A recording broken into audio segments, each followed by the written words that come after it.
Welcome to Super Simple Security Principles, where you learn how to think, not just what to do.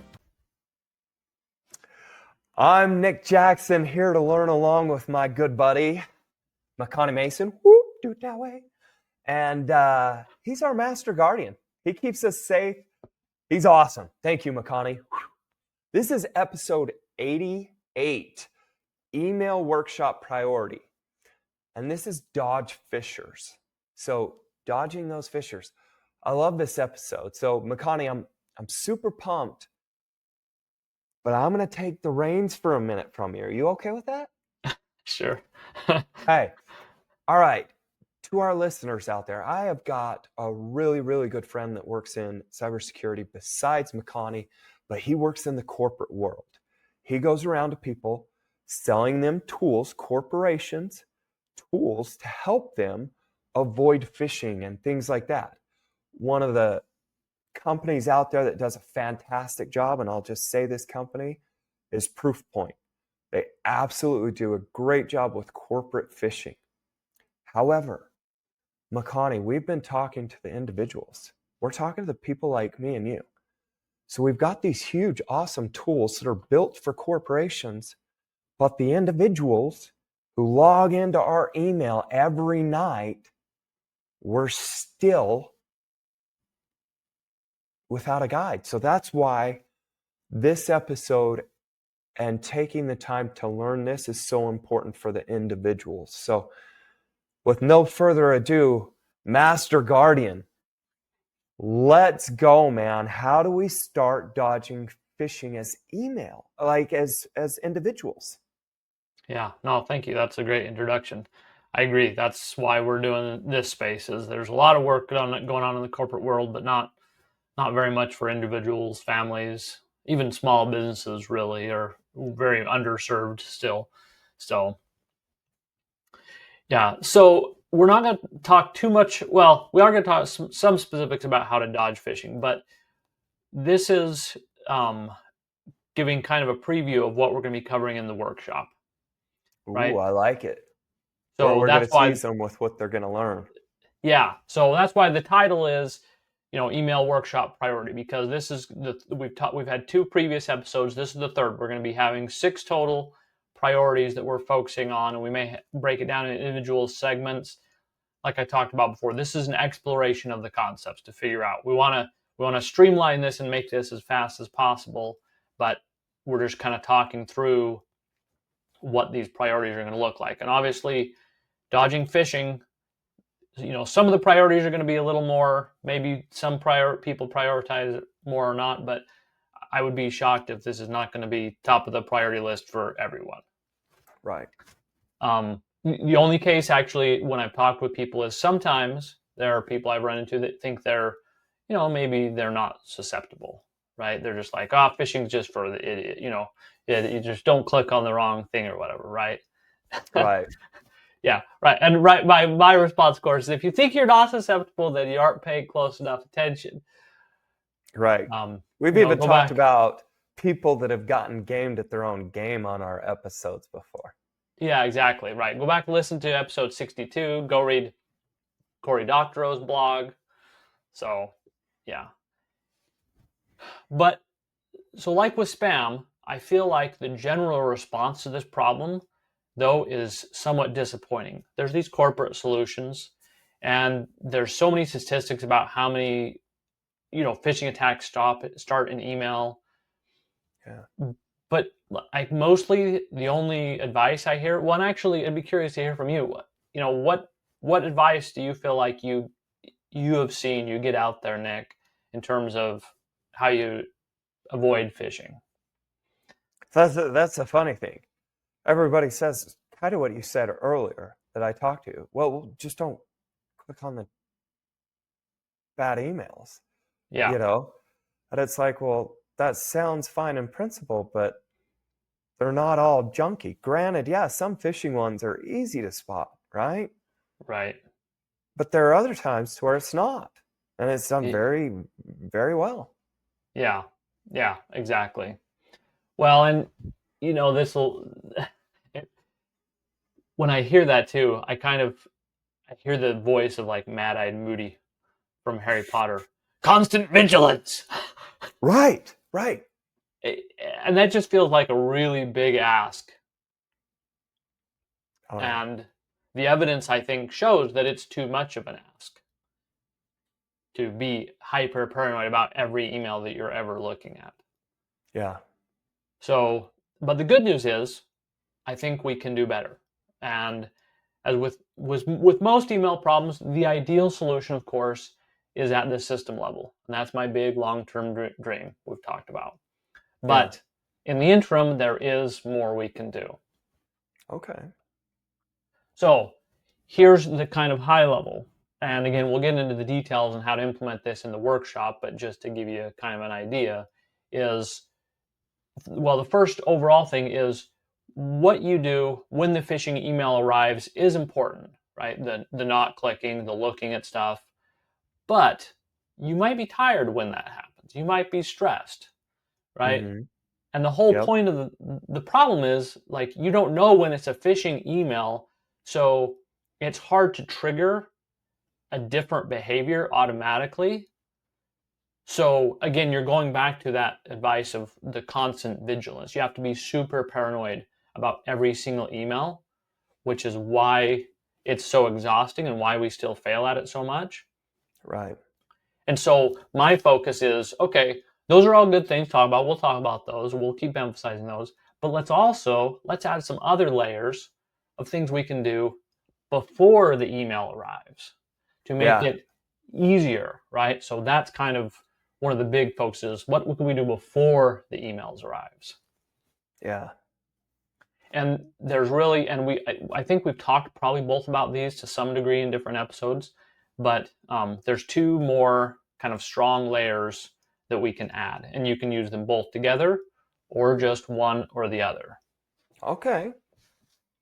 The one is unique aliases, right? So we've talked about this, and maybe that name doesn't ring a bell, but we'll walk through this. So Okay. Let's walk through it.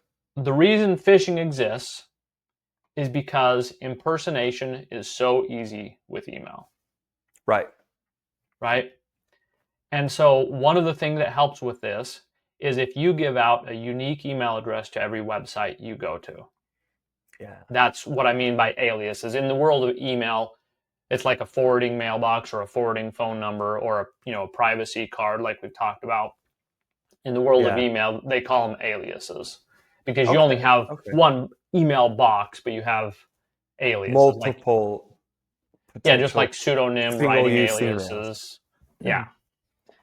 And so they all go to the same place. But um, so when you have that, then it makes it so when you get an email, it's going to be Mhm. coming to one of those aliases.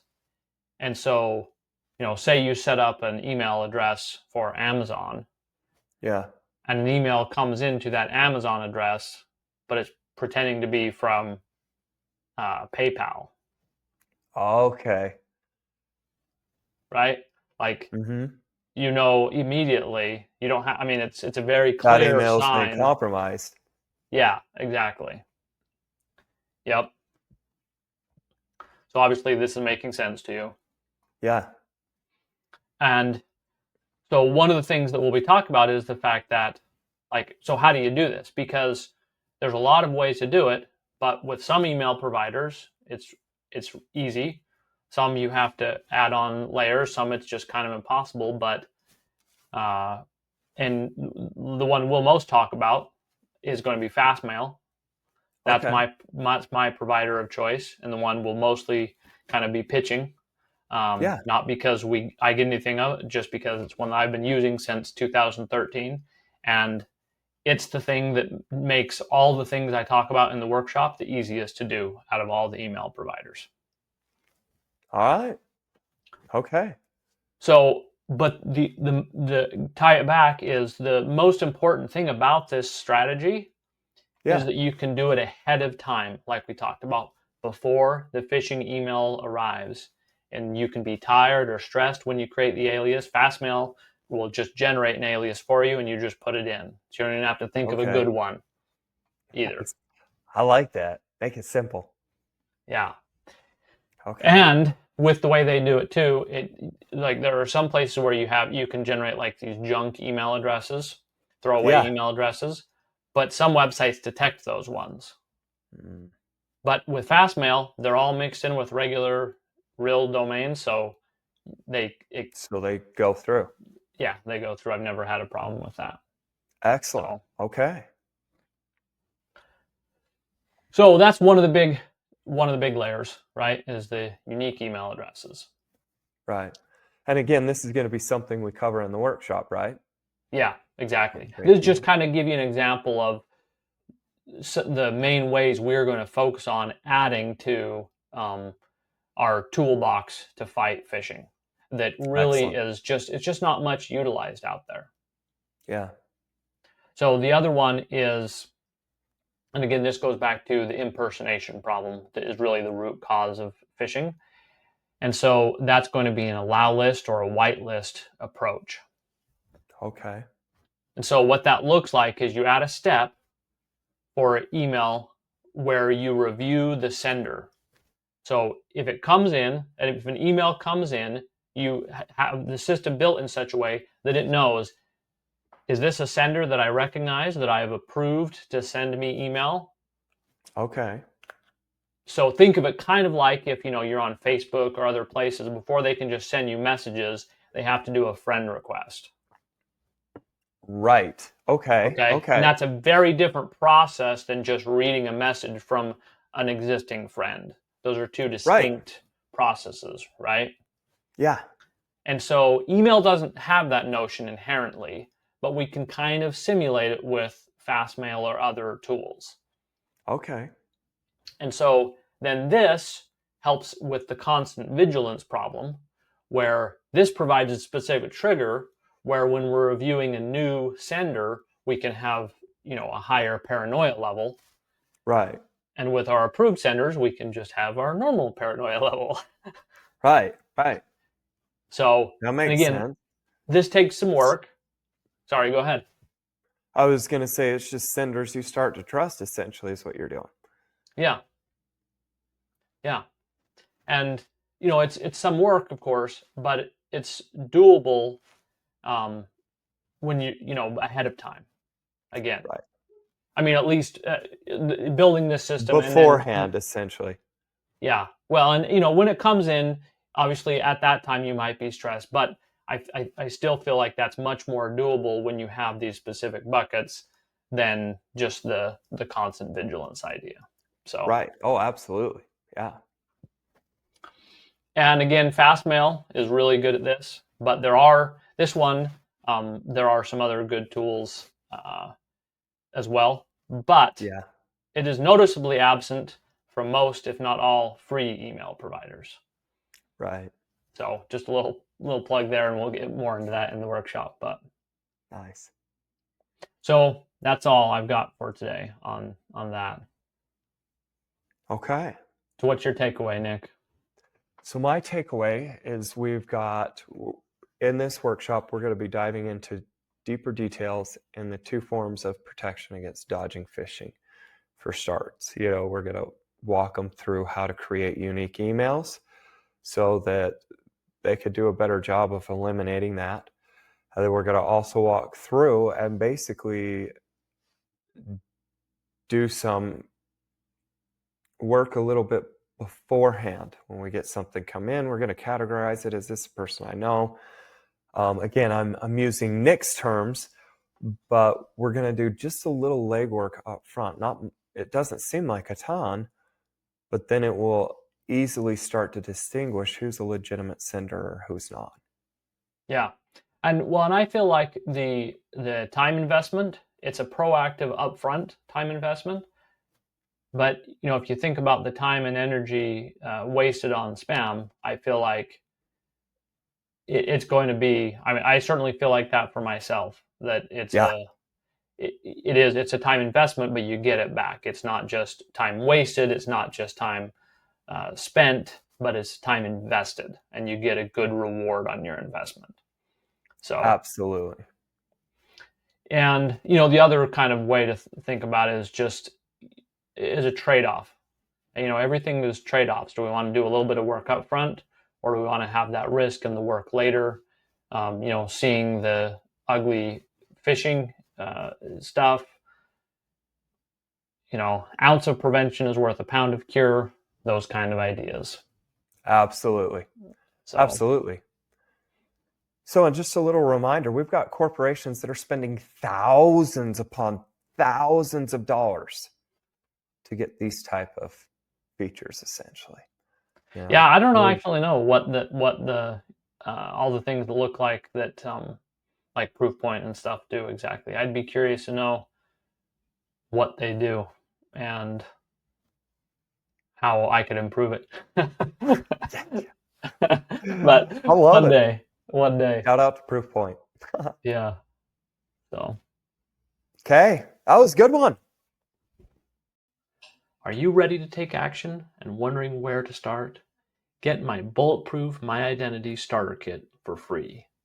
The 7 most vital layers of protection everyone needs. I'll send you one step at a time and help you if you get stuck. Just go to bulletproofmyid.com and enter your name and email, and I will send you the first step. Again, that's bulletproofmyid.com.